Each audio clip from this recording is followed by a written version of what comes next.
Well, hello everybody. I am Spegtacular, the Silver Stacular. One thing about coin collecting as a hobby is getting that really nice rare coin that just makes your collection just pop. I love getting those rare pieces and just grabbing them and just being like, oh, that's the one, man. It's so rare. But what if there were pieces in the coin collecting hobby that were so unbelievably rare? We're talking 250, 10, sometimes less, and you can get them for not a whole lot of money. What if there was some coinage like that out there? I want to introduce you to something that's not quite coinage, but it's definitely in the coin collecting hobby, and that is a Civil War token. I want to talk to you today about Civil War tokens, hard time tokens, show you some ones that I bought, and we're going to go over the history of some of these coins. Using modern technology, we're going to figure out some past information on these presently available coins. Well, hello everybody. I seek to educate and entertain through my journey of collecting coins and stacking precious metals. I encourage you to subscribe and please stay with me on this journey. I am Spegtacular, the Silver Stacular.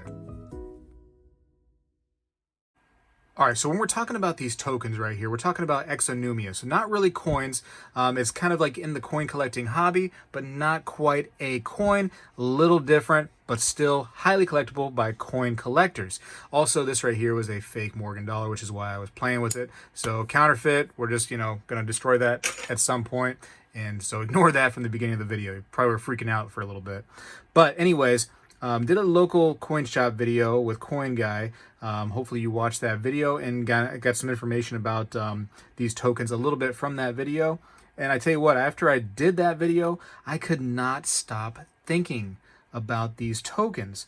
And I was like, man, what a lot of neat history for not a lot of money with these things right here. And I want to actually use the internet and use modern technology to find out some more information about some of these shops that had these store cards and tokens. It's going to be really interesting to hear some of this information. It was for me, at least. And I actually sat down with my wife and told her some of my findings, and I think she was actually kind of impressed a little bit by that. She's not usually impressed by the coins. So I have a red book here just because I want to show you a spot in the red book that does talk about Civil War tokens. So it's towards the back of the book, and the red book talks about how many there were, estimated 50 million, 10,000 different varieties of Civil War tokens, and most of them would say that they are not 1 cent. Eventually, tokens ended up becoming illegal to make and illegal to utilize. You can still purchase them for the coin collecting hobby for sure, but as far as the government's concerned, can't be using these anymore to barter with and whatnot. But coinage was hoarded during this time right here, and you couldn't get that stuff at all. So all these private areas and territories had to make their own coinage. You remember a lot of coinage back then was made of silver and gold, right? So they were trying to hoard that stuff. And most of these right here are actually made out of copper, very much like your cents back then. So without further ado, let me show you one right here. So this is one, and this is actually in the video that I shot with Coin Guy. This is in Ohio, Hamilton. So Hamilton, Ohio. And this is a 1863 piece. Now it says AU58 details graded by Annex because it says it is corroded. I looked at the actual token, couldn't see the corrosion for myself, but maybe they just saw something that I couldn't see. Obviously, I cannot see the actual edge of the coin. Maybe there's some corrosion there. But to me, and maybe to you, the coin is actually looking pretty cool. Pretty coin. If I say coin, listen, we know we're talking about tokens here, so forgive me. I just want to say coin so bad, but the thing is so cool. So it was actually made, so the company is H W Frechtling, and they says dealers and dry goods groceries in Hamilton, Ohio. And what's neat about this is I was actually able to kind of go and find some information out about these. And I want to talk to you about that here shortly. One thing I will say is that the rarity of some of these tokens is amazing to me. So they use the fold scale of rarity, right? It's called the fold rarity scale. and it's a 1 through 10 scale. So on this right here, you can see it says R9/8. It's very confusing what this token actually is. And one thing about the fold scale, it's not a grading scale where it's like, you know, how many were made. It's not really talking about mintage. It's talking about how many are known out there in people's collections, out there in the hobby, out there that still survived. So if we say this is an R8, for instance, that means there's between 5 and 10 of these tokens actually known to exist. Only 5 to 10. That is amazing, right? But what would happen if another 10 or so just came out of nowhere? Well, then you probably bump yourself down to an R7 where 11 to 20 are known to exist. So the fold scale could be a moving scale depending on if more start coming out into circulation. I say circulation, but kind of coming out to be known of. And so an R8 or an R9 are very, very, you know, awesome. I mean, that's such a low number. But even an R2 between 2,000 to 5,000 known is such a low number when you're talking about, you know, the coin collecting hobby. We collect coins with 1 million. You know, look at a 1921 peace dollar. You know, like I think there's like 1 million made of those, and you know, it's worth a good amount of money. But these like little beauties right here, they don't have the same value because it's not really a coin. It's a token. It's exonumia, and it's just a little different. Anyways, I want to get into some of the history about this particular piece right here. A lot of people have reached out to me and talked about how they're actually from or visited Hamilton, Ohio. They know about it. But this is some of the information I found, and this is all available on the internet. I didn't write any of this. This is all information you can easily find, and I did too. But just a couple little lines right here. It says, two German brothers, Henry and William C. Frechtling, started a succession with their popular double store. The term indicated they sold both groceries and dry goods, a rarity in the 1850s. So Henry Frechtling was born December 2, 1823, in the former German state of Hanover. And then William C. Frechtling, born May 19th, 1837, also in Hanover province, came to Hamilton as an 18-year-old, and he had learned cigar making while living in Cincinnati. But in Hamilton, he clerked in the store of Conrad Getz, formerly a neighbor in Germany. And then it says in 1856, the brothers opened the H W Frechtling Company, a partnership which continued for 23 years. The store offered a full line of clothing, linens and domestics, fabrics, groceries, china, glass, and queensware, which is glazed earthenware. The 1871 City Directory described its inventory as staple and fancy dry goods, notions, family groceries, provisions, etc. Very, very cool, isn't it? That you can actually look up some of this information. And so I want to talk about the fold rarity scale real quick, because there was some confusion, I'll say, about the rarity on these right here. And for instance, this one right here says a 9/8 because there's some confusion of what it is. I've seen things that on the internet that says it's an R6, which at R6 you're still talking about between 21 and 75 known, period. That is such a small amount. Even at an R6, you could potentially just add nothing but this exact token to your collection and pretty much get the lion's share, the majority share for sure of this one particular token. It's just so interesting to me how few there are and how cheap they actually are right now. I mean, I feel like it's just for coin collecting in the exonumia kind of category, it's just a really, really just not thought about piece. I mean, it's just something that's so cool to me. So cool. For a token like this, it's what is it worth? Because there's no real set in stone price guide, especially with something so rare, right? So you got to kind of go off of what has already been sold. There was one on Heritage Auctions that sold for $350. Actually, I believe it's much better condition than this for sure. Definitely doesn't have a details grade on it, but $350. And interestingly enough, Heritage Auctions had called it an R9. That would have been between 2 and 4 known. So that's not very many at all. 2 to 4 known. I did do some digging on this particular piece, and I have one, as you can see right here. I found a couple on eBay. I found a couple on the internet. One was Heritage Auctions, one was PCGS. So that's at least 5. So that bumps it down to, at the very least, an R8. I would imagine, though, that with my, pretty much instantaneous ability to find these things, there's probably a little bit more out there, and it would probably bump the numbers down. I did see other websites suggesting this would actually be an R6. I'd be more comfortable saying that it's probably closer to that, just based on how many I was able to find so easily. Regardless, though, R6 is 21 to 75 known. Amazing, ladies and gentlemen, amazing. Let me show you more. I'm just flabbergasted about how neat these things are and how rare. I love the information. I love how they've just got American history just written all over these things. I mean, the Civil War, what a crazy and wild time in American history, right?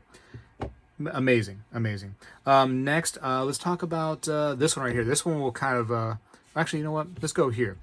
This one is pretty neat to me. This is, so M.L. Marshall, Oswego, New York.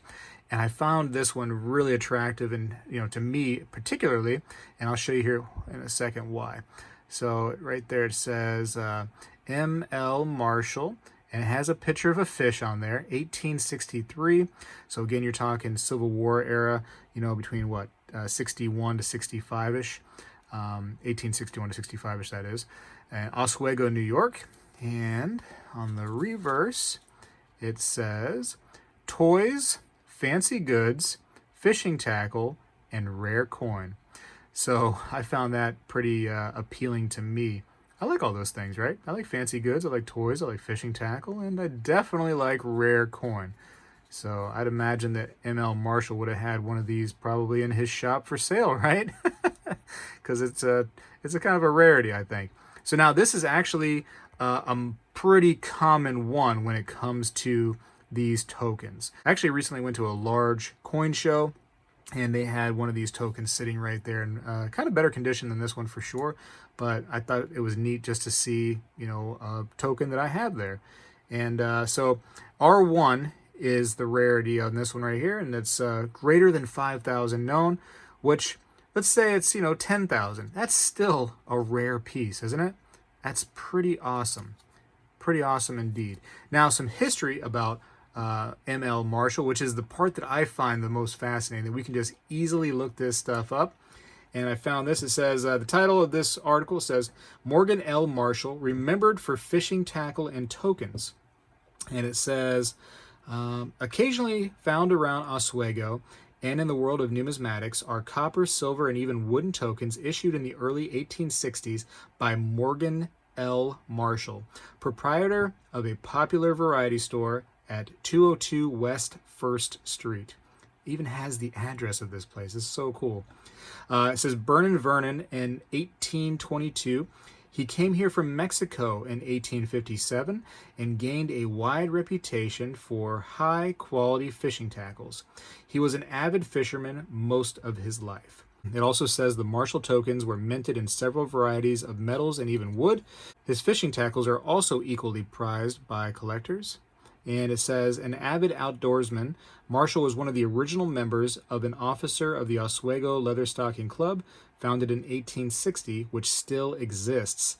At that time, the club was a powerful lobbying group that fought for the suppression of illegal hunting and fishing and game poaching. How cool that we can find out so much information like that. So that's cool. And, you see the prices right here. Kind of ignore those. I often tell you that I don't pay those prices. I always do a little haggling. That's kind of a starting point for prices in my eyes for the most part. But even so, that right there is not very expensive at all for such a rarity. I mean, just amazing to me. Amazing. One more that I'm going to give the history on, and I think that you're going to find this one fascinating because I know I did. So this right here says R6. So again, the R6 you have between 21 and 75. It says G Beach, which is Gilbert Beach in Perrysburg, Ohio. And just a really, really neat piece. You see that that eagle right there? which is actually an eagle that kind of design is very similar to the coinage that you see in silver coinage that we collect, old silver coinage. Very neat piece. And it says on the back, let me zoom in a little bit more.